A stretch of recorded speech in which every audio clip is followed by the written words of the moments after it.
சுதந்திர கட்சி பெருமன கூட்டணி பேச்சு ரணிலை கைவிட தீர்மானமா? அதிரடியாக களமிறங்கும் மொட்டு கட்சி வேட்பாளர்கள். புதிய ஜனாதிபதி தொடர்பில் இந்தியா வெளியிட்ட தகவல். இந்தியாவை தொடர்ந்து அனுரவை சந்தித்த அமெரிக்க தூதுவர். பேருந்து கட்டணம் குறைப்பு வெளியான தகவல். ஐக்கிய மக்கள் கூட்டணியில் எழுந்துள்ள புதிய சர்ச்சை. யானைதான் வேண்டும், ரணிலின் அலுவலகம் முன் போராட்டம். லெபனானின் தரைவழி தாக்குதலை ஆரம்பித்தது இஸ்ரேல்.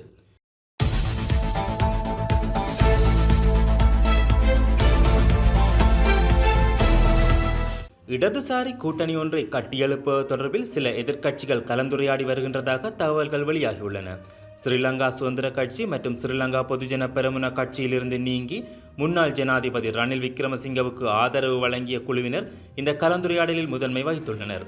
முன்னாள் நாடாளுமன்ற உறுப்பினர்களான பிரசன்ன ரணதுங்க, நிமல் லான்சா, அனுர பிரியதர்சன யாப்பா, SP திசாநாயக்க உள்ளிட்ட குழுவினர் இந்த கலந்துரையாடலில் கலந்து கொண்டுள்ளதாக தெரிய வந்துள்ளது. எதிர்வரும் நாடாளுமன்ற தேர்தலுக்கு பரந்த கூட்டணியொன்றின் கீழ் போட்டியிடுவது தொடர்பில் அவர்கள் கலந்துரையாடலில் ஈடுபட்டுள்ளனர். சயிந்த் பிரேமதாச தலைமையிலான ஐக்கிய மக்கள் கூட்டணியுடன் இணைவது தொடர்பில் இங்கு ஒரு தரப்பினர் யோசனை முன்வைத்துள்ள நிலையில் அதில் கலந்து கொண்ட சிரேஷ்ட உறுப்பினர்கள் இந்த யோசனைக்கு இணக்கம் தெரிவிக்கவில்லை.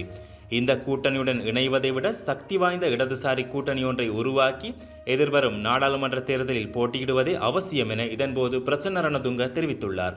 அதன்படி இடதுசாரி கூட்டணியின் சின்னம் எதிர்வரும் சில நாட்களுக்குள் பிரசித்தப்படுத்தப்படும் எனவும் இதுவரையில் கிண்ணம் மற்றும் கதிரை போன்ற சின்னங்கள் குறித்த கூட்டணிக்கு பொருத்தமான சின்னங்களாக முன்வழியப்பட்டுள்ளதாகவும் தெரிய வந்துள்ளது. எதிர்வரும் நாடாளுமன்ற தேர்தலில் நாடு முழுவதிலும் உள்ள அனைத்து மாவட்டங்களிலும் மொட்டு சின்னத்தில் போட்டியிடுவதற்கு ஸ்ரீலங்கா பொதுஜன பெரமுன தீர்மானித்துள்ளது. இந்த தீர்மானத்தை கட்சியின் பொதுச் செயலாளர் சட்டத்தரணி சாகர காரியவசம் உறுதிப்படுத்தியுள்ளார். எதிர்வரும் நாடாளுமன்ற தேர்தலில் இலங்கை முழுவதும் அனைத்து மாவட்டங்களிலும் மொட்டு சின்னத்தில் போட்டியிடுவோம். இந்த தேர்தலை எதிர்கொள்ளவும் கட்சியின் வெற்றியை உறுதி செய்யவும் பலமான அணிகளை உருவாக்கி வருகின்றோம் என்றார். மேலும் கட்சியை விட்டு வெளியேறி சென்றவர்களுக்கு வேட்புமனுக்கள் வழங்கப்பட மாட்டாது என கட்சியின் பொதுச் செயலாளர் தெரிவித்துள்ளார். இலங்கையின் புதிய ஜனாதிபதி அனுரகுமார திசாநாயக்கவுடன் இணைந்து நாம் பணியாற்றுவோம். இலங்கையின் அபிவிருத்திக்கு இந்தியா தொடர்ச்சியான பங்களிப்பை வழங்கும் என இலங்கைக்கான இந்திய தூதுவர் சந்தோஷ் ஜா தெரிவித்துள்ளார். யாழ்ப்பாணம் சர்வதேச விமான நிலையத்தை பெரிய விமானங்களும் தரையிறங்கக்கூடிய வகையில் விஸ்தரிப்பதற்கு இந்தியா ஆதரவளிக்கும். இதேபோன்று மன்னார் ராமேஸ்வரம் படகு சேவையை விரைவாக தொடங்குவதற்கும் நடவடிக்கை எடுத்து வருகின்றோம் என்றும் இந்திய தூதுவர் குறிப்பிட்டார். இந்திய தூதுவரிடம் தமிழ் தேசிய கட்சிகளின் தலைவர்கள் தற்போதைய அரசு அதிகார பகிர்விற்கு எதிராக கடந்த காலங்களில் செயற்பட்டது. அத்துடன் அவர்கள் 13வது திருத்தச் சட்டத்தை தொடர்ச்சியாக எதிர்த்து வருபவர்கள். எனவே அதிகார பகிர்வு விடயத்தில் இந்தியா அழுத்தம் கொடுக்க வேண்டும் என வலியுறுத்தினர். இதற்கு பதிலளித்த இந்திய தூதுவர், நீங்கள் இதனை எல்லோரும் இணைந்து ஒற்றுமையாக கோரவில்லை, ஒவ்வொருவர் ஒவ்வொரு நிலைப்பாட்டை சொல்கிறீர்கள் என்று கூறினார். அவருக்கு பதிலளித்த தமிழ் தேசிய கட்சிகளின் தலைவர்கள் 13ஐ நடைமுறைப்படுத்த அழுத்தம் கொடுக்குமாறு நாம் இந்திய பிரதமரிடம் கடிதம் மூலம் ஒற்றுமையாக கோரியுள்ளோம். தமிழ் தேசிய மக்கள் முன்னணி தரப்பு மட்டுமே அதில் கையொப்பமிடவில்லை என்றும் கூறினர்.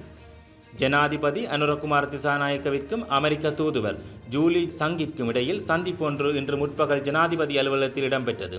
இதன்போது இலங்கையின் புதிய ஜனாதிபதியாக பதவியேற்ற அனுரகுமார திசாநாயக்கவிற்கு தனது வாழ்த்துக்களை தெரிவித்த அமெரிக்க தூதுவர் அமெரிக்காவிற்கும் இலங்கைக்கும் இடையிலான வலுவான இருதரப்பு உறவுகளை தொடர்ந்து மேம்படுத்துவது குறித்து கலந்துரையாடினர். அமெரிக்காவிற்கு இலங்கைக்கும் இடையிலான ராஜதந்திர உறவுகள், பொருளாதார மற்றும் சமூக ஒத்துழைப்பை வலுப்படுத்த இரு நாடுகளுக்கும் இடையிலான பரஸ்பர ஆர்வமுள்ள துறைகளை குறித்தும் இதன்போது விசேட கவனம் செலுத்தப்பட்டது.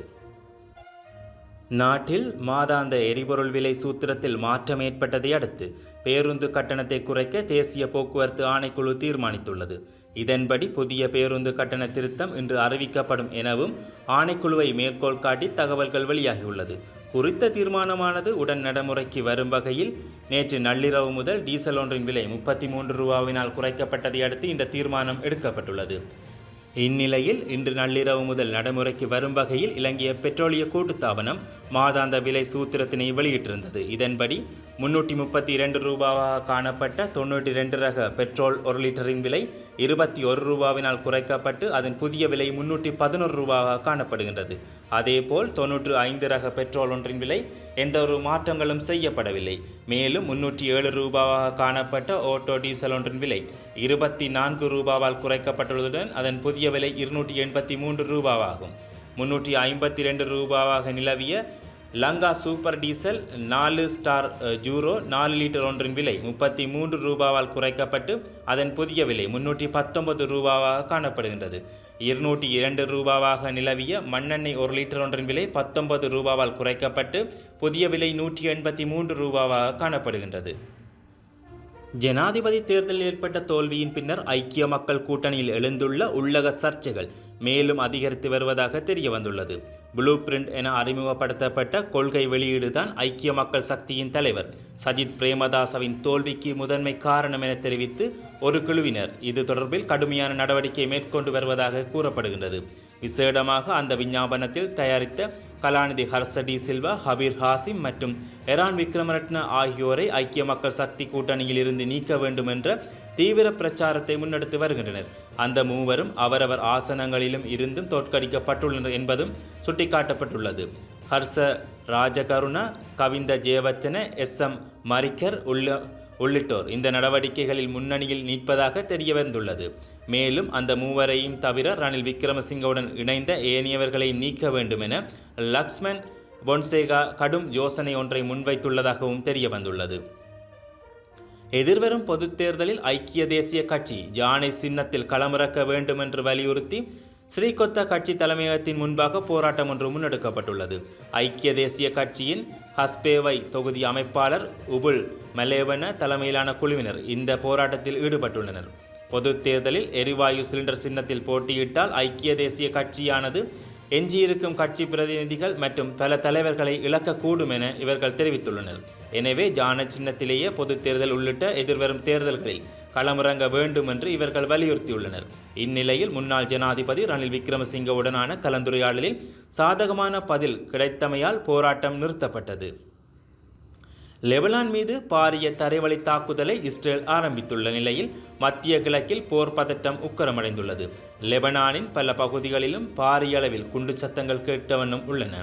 லெபனானில் செயற்பட்டு வரும் ஹிஸ்புல்லா அமைப்பினர் கடந்த வருடம் அக்டோபர் 8ஆம் தேதி முதல் இஸ்ரேல் மீது தொடர்ந்து ராக்கெட் தாக்குதல் நடத்தி வருகின்றனர். இந்த தாக்குதலுக்கு இஸ்ரேல் தக்க பதிலடி கொடுத்து வருகின்றது. அந்த வகையில் லெபனான் தலைநகர் பெரூட்டில் உள்ள ஹிஸ்புல்லா அமைப்பின் தலைமையிடத்தை குறிவைத்து இஸ்ரேல் கடந்த வெள்ளிக்கிழமை குண்டுமழை பொழிந்தது. இந்த அதிரடி தாக்குதலில் ஹிஸ்புல்லா அமைப்பின் தலைவர் நஸ்ரல்லா கொல்லப்பட்டார். அதேபோல் லெபனானின் தெற்கு பகுதி தலைநகர் பெய்ரூட் உள்ளிட்ட பல்வேறு இடங்களில் இஸ்ரேல் தொடர்ந்தும் வான்வழி தாக்குதலை நடத்தி வருகின்றது. இந்நிலையில் லெபனான் மீது தரைவழி தாக்குதலை இஸ்ரேல் ஆரம்பித்துள்ளது. இதற்காக லெபனான் எல்லையில் படையினர், இராணுவ வாகனங்கள் மற்றும் ஆயுதங்களை இஸ்ரேல் குவித்து வருகின்றது. எனவே வான்வழி தாக்குதலை தீவிரப்படுத்தியுள்ள நிலையில் இஸ்ரேல் தற்போது தரைவழி தாக்குதலை முன்னெடுத்துள்ளது. இதற்காக லெபனானின் தெற்கு பகுதிகளில் உள்ள நகரங்களிலிருந்து வெளியேறும்படி பொதுமக்களுக்கு இஸ்ரேல் தெரிவித்துள்ளது. இவை இன்றைய லகர மீடியாவின் செய்திகளோடு இணைந்திருந்த உங்கள் அனைவருக்கும் நன்றி. மீண்டும் இன்னொரு செய்தியில் உங்களை சந்திக்கும் வரை நன்றி, வணக்கம்.